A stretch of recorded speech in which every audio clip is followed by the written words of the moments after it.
You know, every single country on Earth has to figure out the answer to a huge, fundamental question. How do we provide healthcare for all of our people? It's a massive challenge, right? And for the last 100 years or so, two big competing ideas have really shaped how nations all over the globe have tried to answer it. So today, we're going to break them down.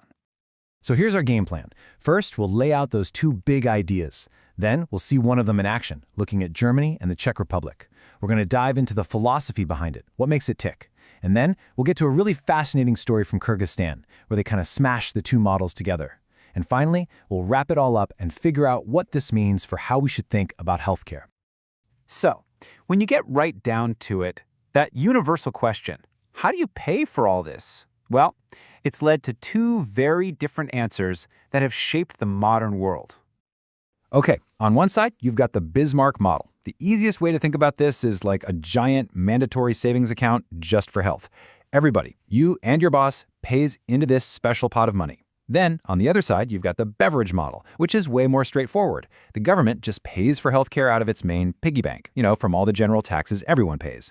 So one is a dedicated fund, the other is just part of the national budget. So let's zoom in on that first idea, the Bismarck model. It's all built around this idea of a shared social insurance system. And this is key. It's not actually run by the government. Instead, it's a whole network of nonprofit insurance plans. They call them sickness funds. And pretty much everyone is required by law to join and pay into one.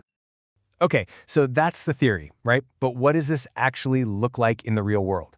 Well, let's start in Germany, which is the place this whole idea was born.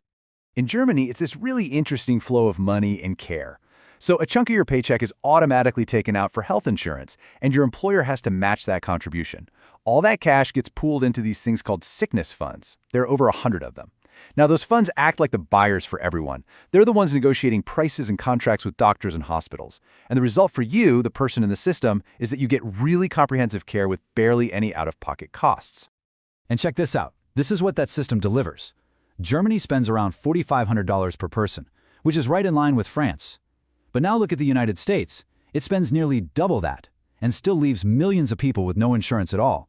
It's pretty clear proof that the Bismarck model, while it's not cheap, can absolutely deliver universal coverage for a whole lot less than some other approaches. And if you're an average German citizen, the system gives you a ton of security. For starters, insurance is mandatory. No one falls through the cracks. The main public system covers about 86% of the country, and the benefits package is amazing. We're talking dental, mental health, even paid time off if you get sick. Plus, you can choose whatever doctor or specialist you want, and there's a hard limit on how much you can ever be asked to pay out of pocket. It protects families from going broke just because they got sick. So the German system has been incredibly stable for a long, long time. But what happens when you take a country with that same tradition and throw a massive political wrench into the works? For that story, let's turn to the Czech Republic. I mean, the story here is just incredible. The Czech healthcare system started way back in 1883 with the original Bismarck model.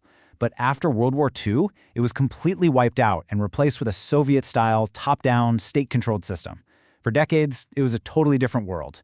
But then, the Velvet Revolution happens in 1989. And what's one of the first things they do? They go right back to their roots.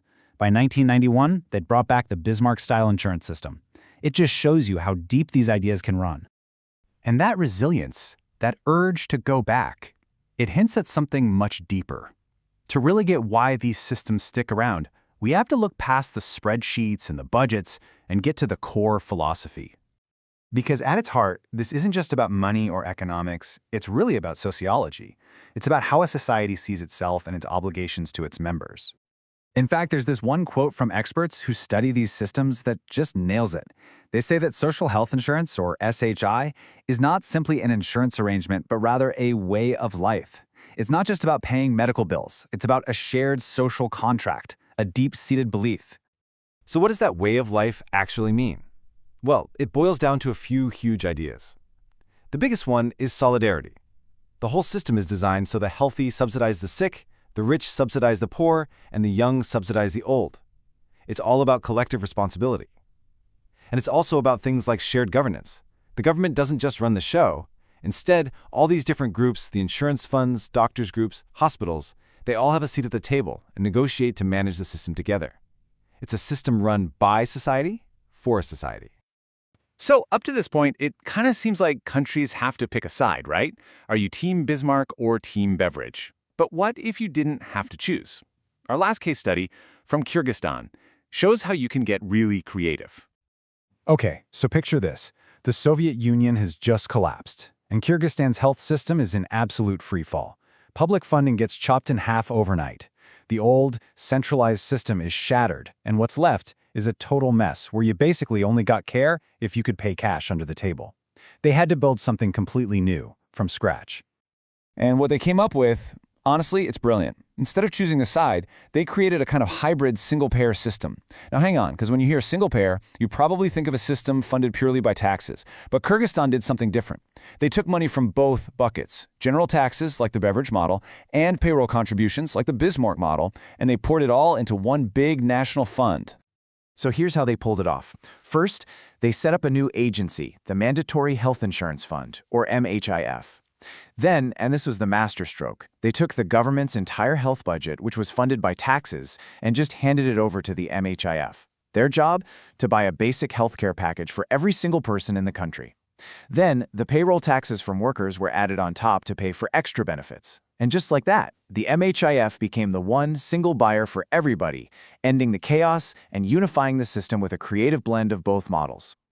All right, let's step back for a second. After looking at Germany, the Czech Republic, and this amazing story from Kyrgyzstan, what's the big takeaway here?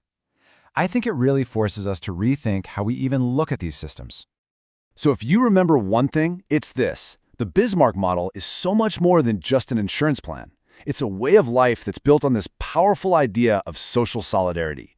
We've seen how that core idea is so strong it can survive decades of massive political change. And, maybe most importantly, Kyrgyzstan's story proves that the choice isn't just one or the other.